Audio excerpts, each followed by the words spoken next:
how do we expand economic opportunity for African Americans and Latinos across America?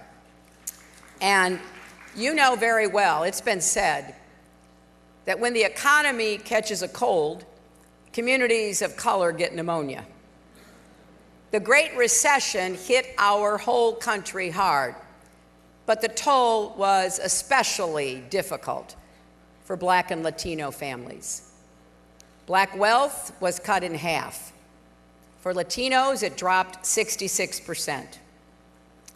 That represented decades, even generations of hard work. Rosa Parks opened up every seat on the bus. Now we've got to expand economic opportunity so everyone can afford the fare. Sylvia Mendez and Ruby Bridges helped desegregate our schools. Now we've got to help every family afford the books, computers, and internet access that our kids need to learn in the 21st century. Oh, it's hard to write a resume if you have nothing to put on it. We're going to help our young people get that first job so they can get that second job, so they can build a good, solid, middle-class life that will give them and their families a better future. As Ida B. Wells once said, people must know before they can act, and there is no educator to compare to the pressed. Now, many of you are showing the way. It's a badge of honor when Jorge Ramos gets thrown out of a press conference for challenging Donald Trump, or when another news organization gets banned for reporting what he says. As Jorge said, the best journalism happens when you take a stand, when you denounce injustice. So I hope you'll keep calling it like you see it. Keep holding all of us accountable. Now, I have acknowledged repeatedly that using 2 email accounts was a mistake, and I take responsibility for that. But I do think, having him say that my answers to the FBI were truthful, and then I should quickly add what I said was consistent with what I had said publicly. And that's really sort of, in my view, trying to tie both ends together. Director Comey said that only 3 out of 30,000 had anything resembling classified markers. What does that mean? Well, usually, if any of you have ever served in the government, a classified document has a big heading on the top, which makes very clear what the classification is.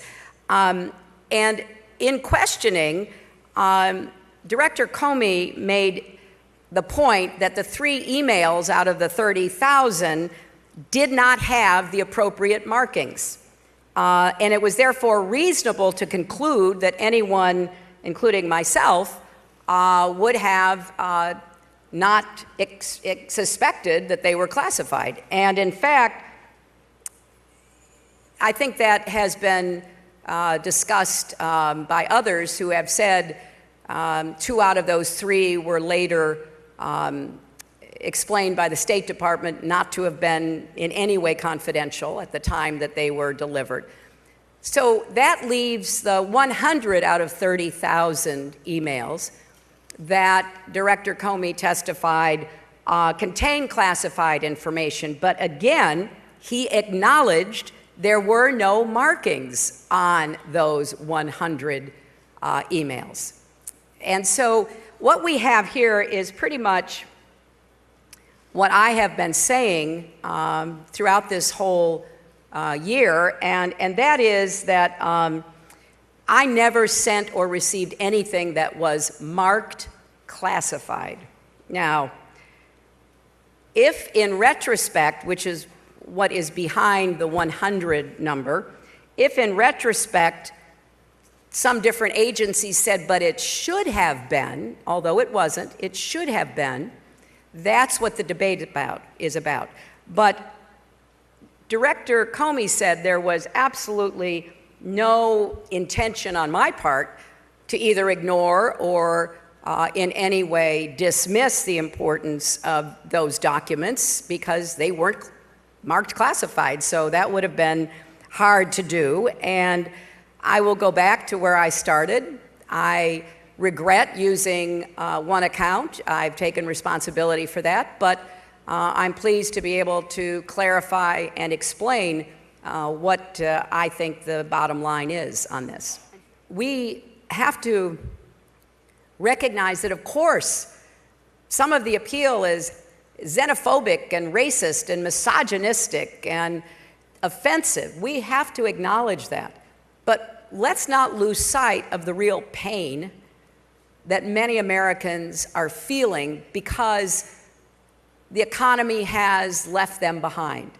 So I said it again in my acceptance speech last Thursday, I want to be the president for all Americans. I want to lift up and give everybody a chance to pursue their dreams. And that means people who are supporting him. Every time I have done a job, people have counted on me and trusted me. And at the convention last week, we highlighted the fights of my life, starting as a lawyer for the Children's Defense Fund, taking on the problem of juveniles in adult jails in South Carolina, segregated academies, so-called, in Alabama, fighting for kids with disabilities to get an education, and all the way through the work I did as senator after 9/11 and representing all of you as Secretary of State. So there is, and I take this seriously. Don't doubt that. I take it seriously. So no, I don't take any voter for granted. And I particularly don't take any voter who is placing their trust and confidence in me for granted. It's time for a president who can make America great again, ahead of budget and ahead of schedule too. My father has revitalized rundown neighborhoods, shaped skylines across the country, and turned dreams into reality.